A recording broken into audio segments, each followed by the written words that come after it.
외계인 얼굴로 가장 유명한 케이스는 바로 튀르키예 UFO인데 오늘은 이 케이스를 챗 GPT에게 물어본 결과도 함께 소개합니다. 2007년 튀르키예 이스탄불의 쿰부르가즈 리조트 근처 해안에서는 이상한 비행체가 자주 목격됐습니다. 많은 사람들이 쿰부르가즈 휴양지 근처에서 이상한 물체가 떠다니는 것을 보았다고 보고했습니다. 아무튼 이 목격담은 단순한 착시 현상이 아니었고 사람들은 물체의 모양과 움직임에 일관된 패턴이 있다고 말합니다. 당시 리조트 야간 경비원 얄친 얄마는 이 사건을 가장 자주 그리고 가장 가까이에서 목격하는 사람이었는데요. 자신이 보고 있는 것을 기록하기로 결심한 얄마는 비디오 카메라를 준비해 이 물체를 촬영하기 시작했습니다. 그는 물체가 허공에서 맴돌거나 하늘을 천천히 가로지르는 모습을 장시간 촬영하며 수많은 영상을 찍었습니다. 당시 이 캠코더 영상의 품질은 그리 좋지는 않았지만 다른 여러 목격자들의 증언에 힘입어 세계적으로 유명해졌습니다. 2007년부터 2009년까지 많은 영상을 찍었는데 그중 몇 개의 영상에서 물체의 형태가 잘 나타납니다. 이 영상이 화제가 됐던 이유는 비행체 위쪽에 외계인 실루엣이 보인다는 것 때문이었습니다. 여러 기관의 분석 결과가 실제 물체로 나타나자 결국 튀르키예 당국에서도 조사에 나서게 됐는데요. 많은 전문가들이 철저하게 영상을 검증했지만 조작이나 합성 흔적은 발견되지 않았습니다. UFO와 외계인에 관해서는 논란이 많았지만 그가 뭔가를 찍은 것은 틀림없다는 결론이었습니다. 일단 AI에게 물어본 결과부터 먼저 소개하겠습니다. 영상을 캡처한 여러 장면들 및 확대 장면 등 모두 2번에 걸쳐 질문했습니다. 사진 속에 보이는 것은 무엇인가? 라는 단도직입적 질문이고 어차피 챗 GPT는 어떤 사진인지 알고 있고 또한 알 수 있을 것입니다. 보시는 것처럼 여러 영상들의 장면을 캡처한 장면이고 촬영 시기 및 물체의 모습도 조금씩 다릅니다.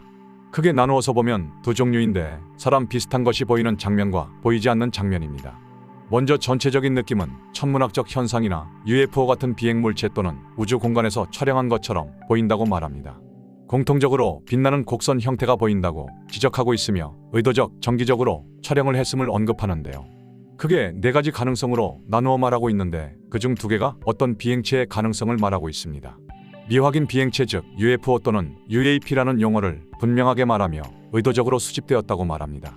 결국 첫 번째 사진에서는 비행체 가능성이 높다는 것으로 볼 수 있는데요. 그렇다면 확대 장면인 2번째 사진에서는 과연 어떻게 말할까요? 이 사진은 2장의 사진을 확대한 것이고 먼저 좌측 상단에 보이는 것이 첫 번째 이미지입니다. 우측은 다른 사진을 확대한 장면이고 역시 사람 비슷한 형태가 나타납니다. 사실상 쿰부르가즈 UFO 케이스에서 가장 화제가 되는 문제의 장면이라 할 수 있는데요. 먼저 사진 속에 나타나는 물체가 돔 형태의 구조물이라고 정확하게 지적하고 있습니다. 또한 구조물 속에 흐릿한 형체를 확대한 장면은 외계인의 얼굴처럼 보일 수도 있다고 말합니다. 2개의 눈을 가진 머리 형태처럼 보인다는 것인데 사람이 아니라 외계인이라는 용어를 사용하는 것이 아주 특이합니다. 그리고 사실 이런 것들을 보면 챗 GPT가 인간의 사고 패턴 및 유행 등을 이미 꿰고 있다는 것이겠죠. 인간들이 인식하는 보편적 외계인 모습이란 것을 잘 알고 있기 때문에 바로 외계인이란 단어를 사용하는 것일 수 있습니다. 그리고 핵심 부분의 요약까지 잘해주고 있는데 비행체와 얼굴형 물체로 나누어 설명합니다.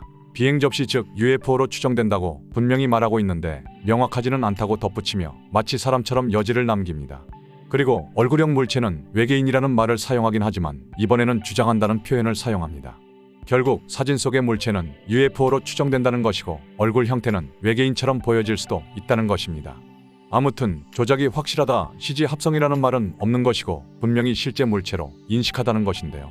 또한 인간의 심리적인 착각 현상에 대한 가능성도 덧붙이는데 챗 GPT가 인간 행태에 대해 잘 인식하는 느낌입니다. 어쨌든 똑같은 사진으로 또 시도하면 답변이 달라지긴 하지만 뭔가 특이해 보이는 실제 물체를 찍었다는 것은 분명해 보입니다. 많은 시간이 흐른 지금은 보정 기술이 발전했는데 누군가가 보정한 이미지들입니다. 눈에 띄게 나아진 것은 없지만 전체적인 선명도와 질감이 약간 개선됐습니다. 가장 큰 의문은 위쪽에 해치나 창 비슷한 것이 열리고 닫히는 것처럼 보였다는 것인데요. 만약 외계인의 머리가 보였다고 가정하면 이 비행체는 그리 크지는 않은 아담한 사이즈로 보입니다. 그리고 이것이 외계 비행체가 맞다면 어딘가에 모선이 있었다는 것이겠죠. 지금도 이 영상에 관해 진위 논란이 없는 것은 아닌데요. 주로 영상의 품질과 찍은 방법에 관한 것인데 너무 많이 흔들리고 좀 화질이 별로라는 것입니다. 또한 멀리 보이는 선박 일부를 촬영한 것이다 또는 렌즈 플레어 현상이다 등 여러 가지 의견들이 있는데요. 아무튼 여러 분석 결과에서 실제 물체로 나왔고 특별한 영상 조작은 없었다는 것은 분명한데요. 외계인 디테일도 많이 좋아졌는데 얼굴에 윤곽이 어느 정도 보이는 것 같습니다. 이것이 가장 잘 나온 샷 같은데 얼굴의 형태와 반사 질감도 잘 보입니다. 예전과 비교하면 눈과 입 주변이 좀 더 뚜렷해진 것 같습니다. 나머지 다른 한 개의 얼굴샷인데 커다란 눈 부분이 잘 드러나고 있습니다. 오른쪽에 한 명이 더 보이고 계기판을 들여다보고 있다는 분석도 있습니다. 처음에 보면 단순한 형태 같지만 디테일이 좀 있어 보입니다. 양쪽 옆면의 굴곡과 어떤 구조들이 보입니다. 보정했다 해도 여전히 흐릿하지만 질감은 상당히 리얼해 보입니다. 아래쪽에는 발판 비슷한 것도 보입니다. 완전히 평평하지는 않고 약간 꺾여 있습니다. 물체의 색이 조금씩 달라 보이는 것은 보정 필터가 다르기 때문입니다. 전체적으로 보면 어느 정도 복잡하고 디테일도 있어 보입니다. 결론적으로 장기간에 걸친 아주 치밀하고 정교한 사기이거나 아니면 실제 물체를 찍었다는 것인데요. 당시 영상을 분석하는 포럼 게시물들을 보면 뒤집을 만한 결정적 반론은 없어 보였습니다. 이 사람이 사용하는 컴퓨터 장비를 보면 그리 좋아 보이지는 않습니다. 연중 사람들로 붐비는 리조트 휴양지에서 장기간 연출한다는 것도 어려워 보입니다. 그리고 이 물체를 실제로 봤다는 수많은 목격자들을 무시할 수도 없겠죠.